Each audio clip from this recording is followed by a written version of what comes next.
আসসালামু আলাইকুম। আজকে আমরা পড়ব পদার্থবিজ্ঞানের দ্বিতীয় অধ্যায় গতি। আজকের প্রথম অংশে আমরা যে বিষয়গুলো নিয়ে আলোচনা করব সেগুলো হচ্ছে অবস্থান, স্থিতি ও গতি, পরম স্থিতি ও পরম গতি, বিভিন্ন ধরনের গতি, স্কেলার ও ভেক্টর রাশি এবং গতি সংক্রান্ত রাশি। চলুন প্রথমেই চলে আসি অবস্থান এর ব্যাপারে। যদিও শব্দটি আমরা দৈনন্দিন জীবনে ব্যবহার করে থাকি, পদার্থবিজ্ঞানে শব্দটির অর্থ হচ্ছে দিক নির্দেশনা করা। এই দিক নির্দেশনা করার জন্য আমাদের সবচেয়ে বেশি যে জরুরি সেটা হচ্ছে প্রসঙ্গবিন্দু। এটি জ্ঞানমূলকের জন্য যথেষ্ট বেশি ইম্পর্টেন্ট।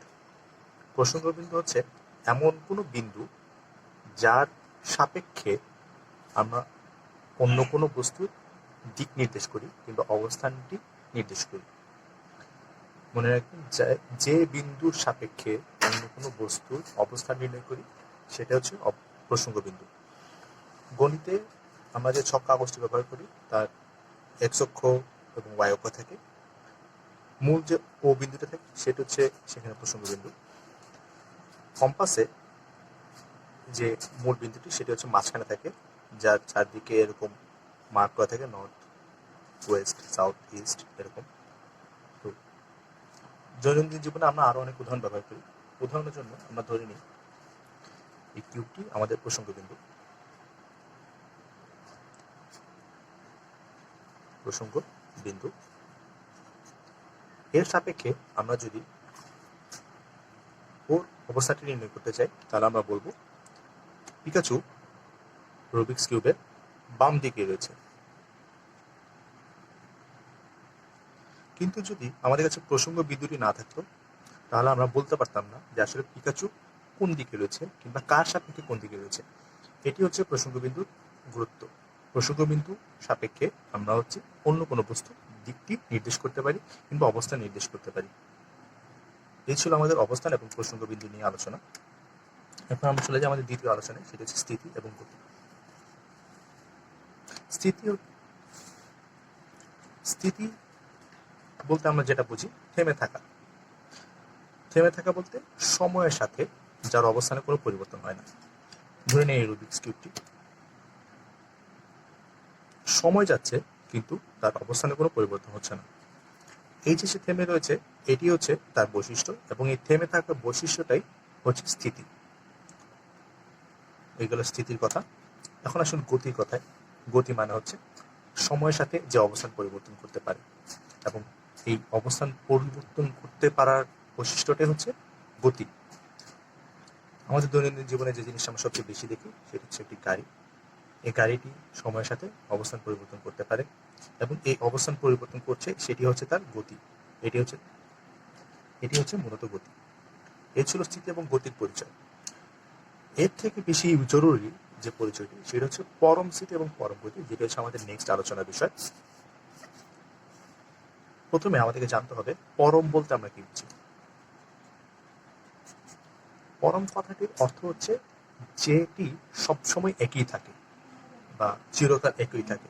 অর্থাৎ পরম সত্য কথা বলতে আমরা যেটা বুঝি, কিংবা পরম বন্ধুত্ব বলতে আমরা যেটা বুঝি, যেটা সবসময় একই থাকে বা চিরকাল থাকে। এই পরম স্থিতি কিংবা পরম গতি সেটা বোঝার জন্য আমাদের যেটি প্রয়োজন সেটি হচ্ছে এমন একটি বস্তু যা চিরকাল থাকবে বা চিরকাল স্থির থাকবে, এমন একটি বস্তুর সাপেক্ষেই আমরা পরম নির্ণয় করতে পারব। অর্থাৎ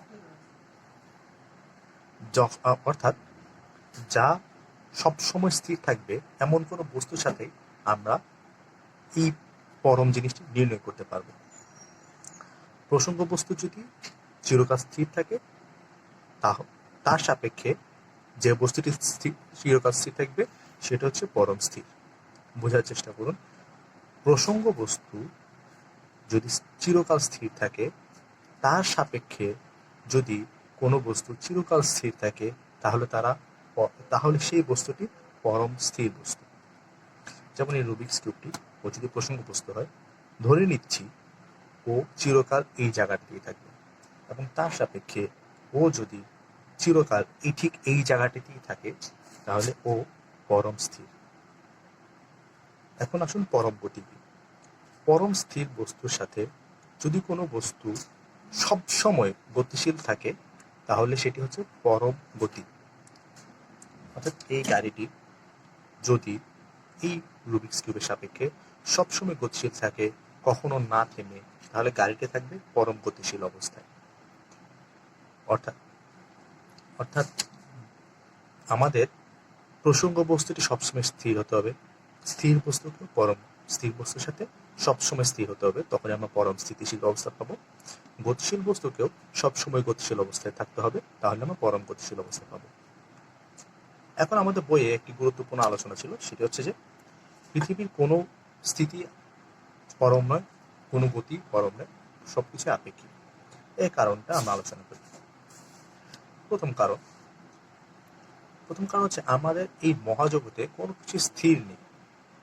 উদাহরণস্বরূপ আমরা বলি, আমরা এই পৃথিবীতে কোনো কিছুকে স্থির বলতে পারি না।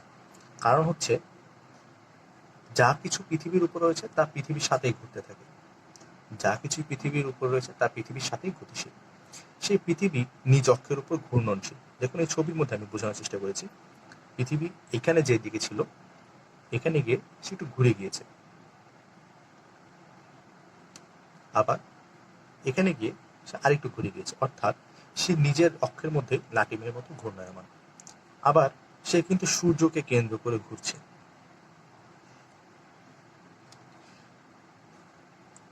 সেই সূর্য তার সৌরজগৎকে নিয়ে ছায়াপথের মধ্যে ঘূর্ণায়মান। অর্থাৎ আমাদের মহাজগতের মধ্যে আমাদের পরিচিত কোনো বস্তুই স্থির অবস্থায় নেই, প্রত্যেকেই গতিশীল অবস্থায় রয়েছে। তাই আমরা এমন কোনো বস্তু পাবো না যেটা চিরকাল স্থির থাকবে। অর্থাৎ আমাদের যে প্রসঙ্গ বস্তুটির কথা ছিল, যেটা আমরা এখানে বলেছিলাম চিরকাল স্থির থাকবে, এমন কোনো বস্তুর সাথে আমাদেরকে তুলনা করতে হবে। এমন কোনো বস্তু আমরা আমাদের মহাজগতের মধ্যে পাবো না। তাই হচ্ছে আমরা এটা বলতে পারি না যে পরম স্থিতি অস্তিত্ব রয়েছে। তাই বলা হয় সকল স্থিতি এবং সকল গতি আপেক্ষিক। কারণ কি? কারণ হচ্ছে আমাদের এই মহাজগতে কোনো কিছুই পরম স্থির নেই। তাই হচ্ছে আমরা পরম কোনো স্থিতিশীল বস্তু পাই না যার সাথে আমরা তুলনা করতে পারবো। যেহেতু কোনো পরম স্থিতি নেই, তাই কোনো গতি বা কোনো স্থিতি পরম নয়, সবই হচ্ছে আপেক্ষিক। এই ছিল আমাদের পরম গতি এবং পরম স্থিতি নিয়ে আলোচনা। এরপরে আমরা আমাদের যে পরবর্তী বিষয় সেটিতে যাব, সেটি ছিল বিভিন্ন ধরনের গতি।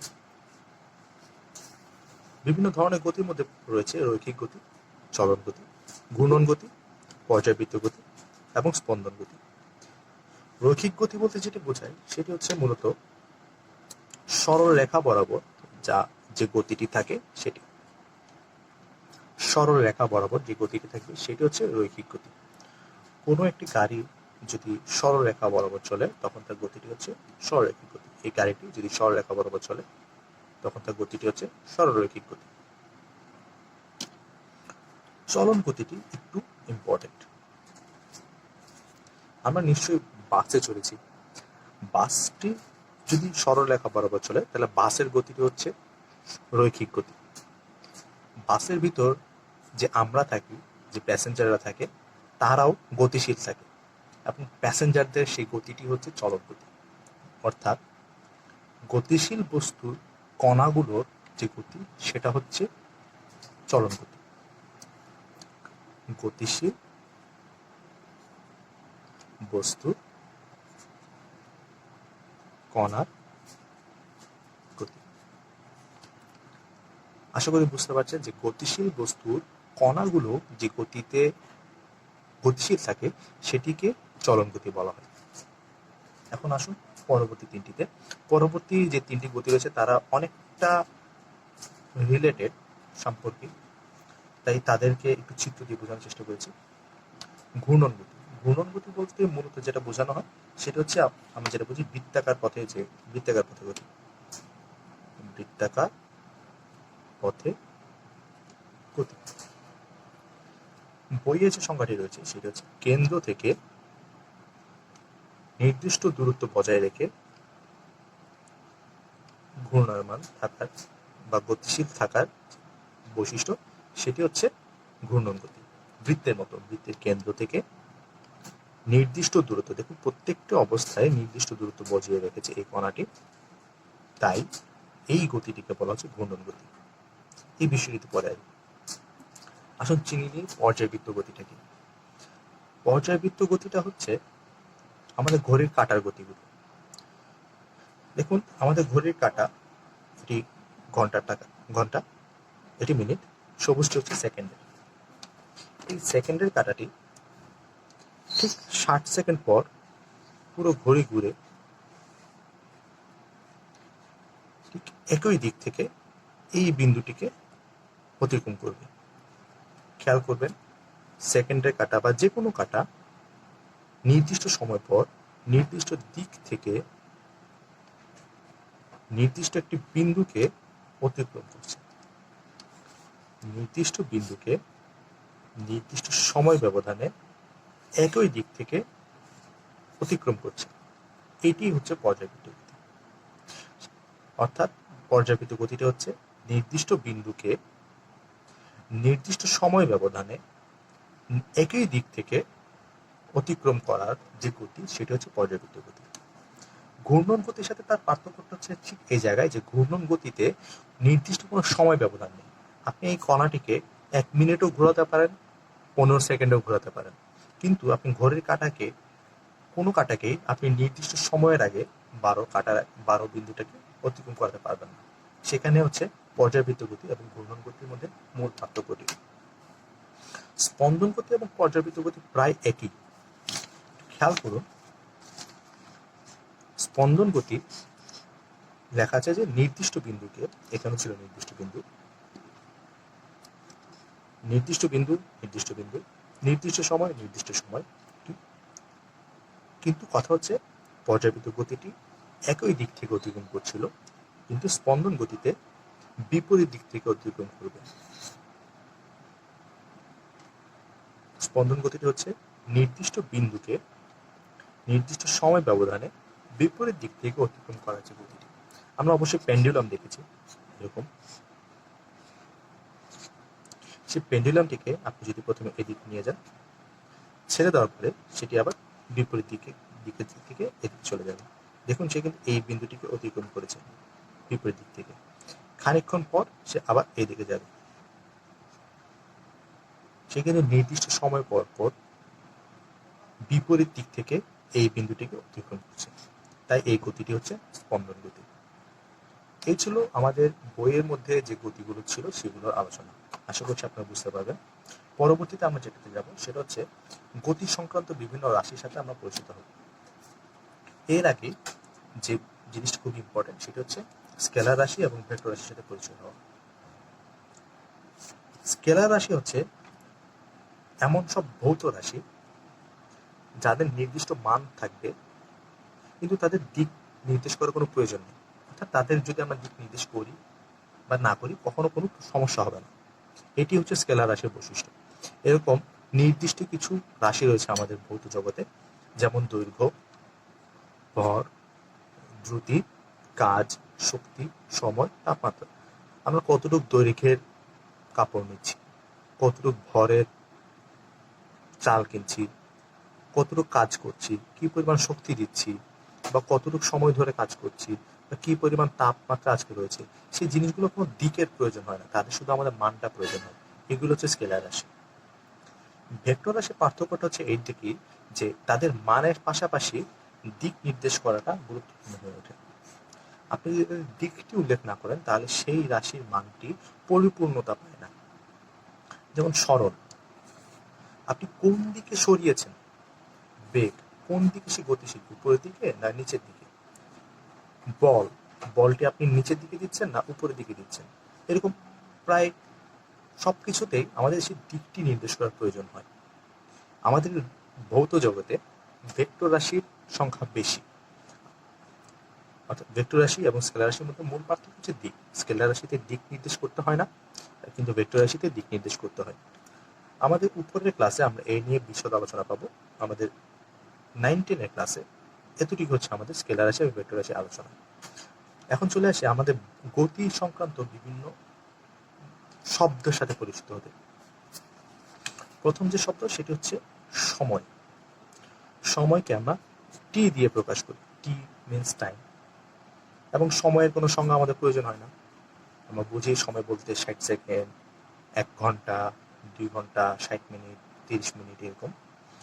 মূলত পদার্থবিজ্ঞানে আমরা সেকেন্ডটাকে ব্যবহার করে থাকি। সেকেন্ডই হচ্ছে সময়ের মূল একক এসআই পদ্ধতিতে।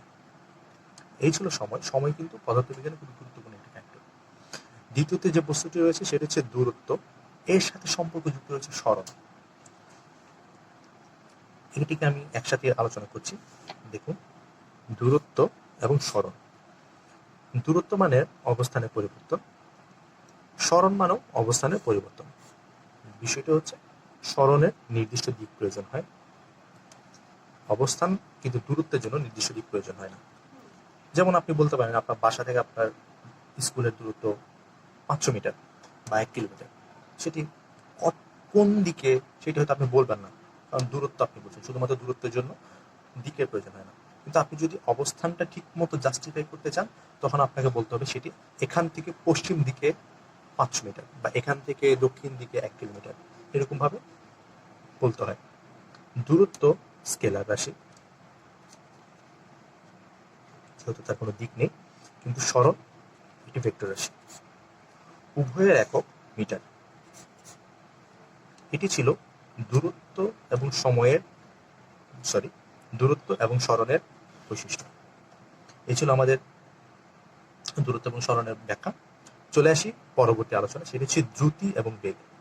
লক্ষ্য করবেন দুটি কিন্তু খুবই রিলেটেড।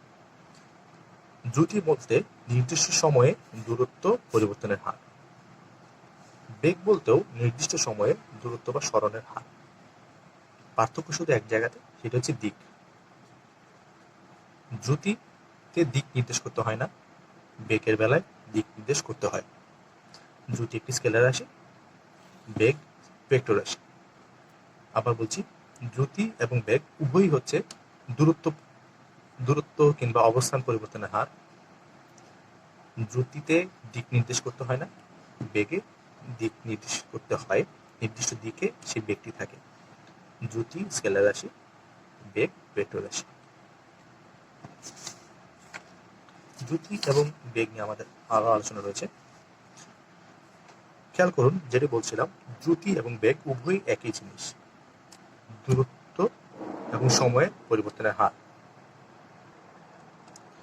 দ্রুতি বলতে আমরা যেটা জানতাম, দূরত্ব ভাগ সময়, অর্থাৎ সময়ের সাপেক্ষে দূরত্বের পরিবর্তন। বেগ বলতেও আমরা সেটি বুঝেছি, সময়ের সাথে দূরত্বের পরিবর্তন। দুজনকেই ভেলোসিটি দিয়ে বলা হয়। মান নির্ণয়ের সময় আমাদের দিকটা প্রয়োজন হয় না। মান নির্ণয়ের সূত্রটি হচ্ছে দূরত্ব ভাগ সময়, দূরত্ব ভাগ সময়। বেগের বেলা দূরত্ব ভাগ সময়, তাদের মাত্রা একই, এর 10^1, একক মিটার পার সেকেন্ড। বা বেগের আবার কিছু ক্লাসিফিকেশন রয়েছে।